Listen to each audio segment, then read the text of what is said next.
நான் அடிக்கடி சொல்வேன், men are square minded, women are circle minded. மென்க்கு பார்த்தீங்கன்னா அந்த ஸ்கொயரில் 4 எட்ஜஸ் இருக்கும். ஒரு ஃபைட்டு முடியுதுன்னா அவங்க அன்னைக்கே அங்கேயே அந்த இடத்தோட முடிச்சுட்டு போயிடுவாங்க. அதை கேரி ஃபார்வர்ட் பண்ண மாட்டாங்க. ஆனால் விமன் அப்படி இல்லை. அது அன்னைக்கு என்னென்ன வார்த்தை பேசுனாங்களோ, எந்த வருஷத்துலேருந்து பேசுனாங்களோ, அது எல்லாத்தையும் கொண்டு வந்து கனெக்ட் பண்ணி அவங்க கேட்டுகிட்டே இருப்பாங்க.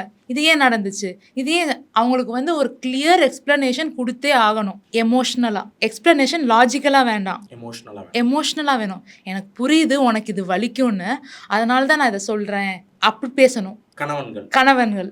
அதை விட்டுட்டு நான் என்ன சொல்ல வரேன்னா, இப்படி பண்ணால் இப்படி ஆகும் அப்படின்னு சொல்லாமல், எனக்கு புரியுது உனக்கு இந்த இடத்துல இந்த மாதிரி தோணுது, லெஃப்ட் அவுட்டாக தோணுது, வீட்டில் யாரும் உன்னை இன்க்ளூட் பண்ணாத மாதிரி உனக்கு தோணுது, அதெல்லாம் எனக்கு புரியுது. ஆனால் நான் வந்து உன்னை எப்போவுமே இப்படி தான் என் மனசுக்குள்ளே தான் வச்சுருக்கேன். இந்த மாதிரி பேசும்போது தான் அந்த விமன் வந்து எமோஷ்னல் ஃபுல்ஃபில்மெண்ட் அடைவாங்க.